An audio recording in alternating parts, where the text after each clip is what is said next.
अस्सलाम वालेकुम जी, क्या हाल चाल है? ठीक ठाक, मैं भी ठीक ठाक। आप सुनाएं?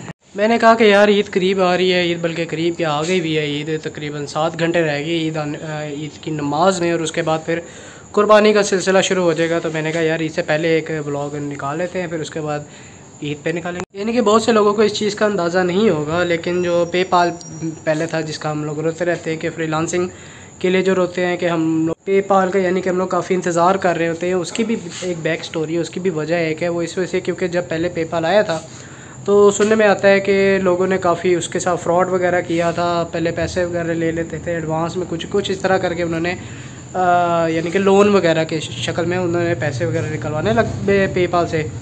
और at the end of the day पता ये लगा कि पेपाल ने ख़त्म कर दिया। तो ये सारा सीन यार, ऐसे मुझे जहर लगते हैं ना ऐसे लोग।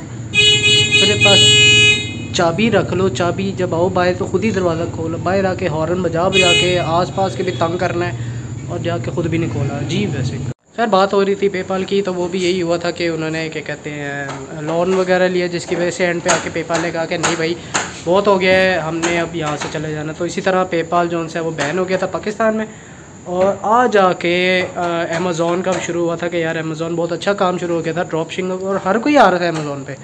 लिटरली 10 में से कोई 8 बंदे या 7 बंदे मैं देखता था जो कि अमेज़ॉन की तरफ ट्राई कर रहे होते थे और कोशिश कर रहे थे, तो सक्सेसफुल भी होते थे और काफ़ी ऊंची से ज़्यादा बढ़ा था। खैर मैं इसके ऊपर क्या कहूँगा यार, मैं यही कह सकता हूँ कि जब तक लोग खुद नहीं सुधरेंगे, जब तक लोग एक ये इस पे नहीं रहेंगे कि यार हमने हलाल कमाना है, लेकिन इस तरीके से कमाना है कि अगले को भी नुकसान वगैरह पहुंचा के फिर हमने हलाल तरीके से कमाना है और ये करना है वो करना है। तो ये पता नहीं, मुझे नहीं समझ आती कि यार कैसा हलाल कमाना है कि आप अगले को भी नुकसान दे रहे हो और ख़ुद भी इस तरह बेईमानी करके आप कमा रहे हो, और at the end of the day आप कहते हो कि इट्स ऑल हलाल ब्रो।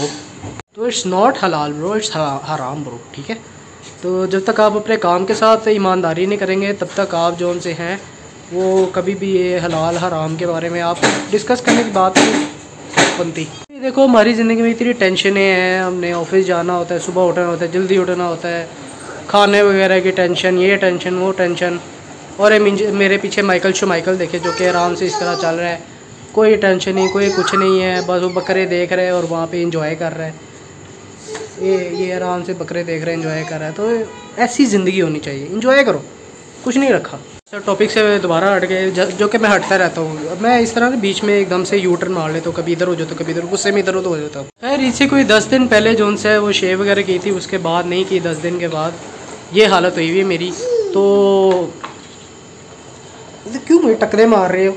बात हो रही थी शेव की, तो वो तकरीबन 10 दिन पहले, यार बच्चे के साथ में होना तो व्लॉग नहीं होता, मैं व्लॉग बना रहा हूँ, वो जाके वो टकरे मारी आ रहा है। बात हो रही थी ईद की, बस तैयारी वगैरह पकड़ो, अब 7 घंटे रह गए हैं ईद की नमाज़ होने में। फिर उसके बाद ईद की कुर्बानी वगैरह शुरू हो जाएगी, कुछ खुद करेंगे, कुछ क्या कहते हैं कसाई से करवाते हैं। तो कुर्बानी की में ना बहुत एक कमाल की कहानी है, वो मैं कल बताऊँगा, आज नहीं बताऊँगा, वो मैं कल बताऊँगा। कल मैं बताऊँगा कि लोग किस तरह कुर्बानी करते हैं। तो यानी कि इस तरह बताऊँगा, ईद के पहले दिन क्या करते हैं, ईद के दूसरे दिन क्या करते हैं, तीसरे दिन सीरीज़ चलेगी। कुछ बकरे लेते हैं, कुछ ऊँट लेते हैं, कुछ दुम्बे लेते हैं, पता नहीं क्या कुछ लेते हैं, और कुछ मुर्गियाँ लेते हैं। नहीं मुर्गियाँ नहीं लेते, सॉरी, वो ईद के बाद लेते हैं। अच्छा जानवरों में भी ना ईद के दिन अपना शुगर लगता है, यानी कि बकरे भी क्या कहते हैं तरस में आके, बकरे भी आगे क्या कहें यार मुर्गियों को, मुर्गियाँ आके उनको कहती हैं ईद मुबारक, और वो उनकी शक्ल देखते हैं और रोने लग जाते हैं। खैर मज़ा बड़ा आता है बड़ी ईद पे ख़ास तौर पे, क्योंकि हम तो कुर्बानी खुद करते हैं। मैं होता हूँ, भाई होते हैं, अब्बू पापा होते हैं, और साथ में चाचू होते हैं, और चाचू के 2 बेटे होते हैं। यानी कि हम मिल के 2 से 3 बकरे जो उनसे हैं वो हम लोग गिराते हैं।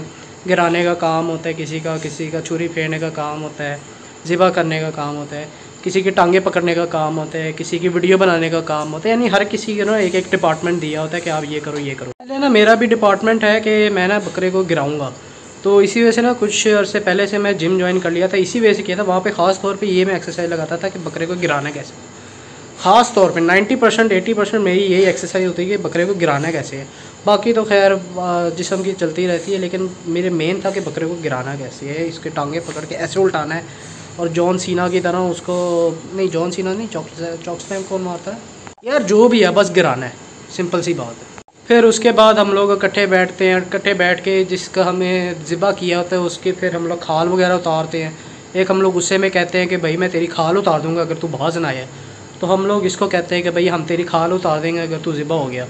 तो यही सीन चल रहा होता है, वो ज़िबा होता है, वहाँ से उसकी खाल उतारते हैं। फिर उसके बाद हम लोग इकट्ठे बैठ के कोई टोके चला रहा होता है, कोई छुरियाँ चला रहा होता है, कोई ज़ुबान चला रहा होता है, यानी कि साथ इकट्ठे चल रहे, सारा माहौल साथ चल रहा होता है। वो हमारा ना प्रॉपर सिस्टम होता है, हम ऊपर पुल्ली लगाते हैं, पुल्ली के साथ वो रस्सी बांधते हैं। फिर बकरे को जब ज़िबा वगैरह सारा कुछ खाल वगैरह उतार देते हैं तो फिर उसको हम लोग पुल्ली के साथ रस्सी के साथ बांध के पुल्ली के ऊपर खींच लेते हैं और बकरा लटका होता है और हम उसको धो देते हैं। पूरा सिस्टम होता है।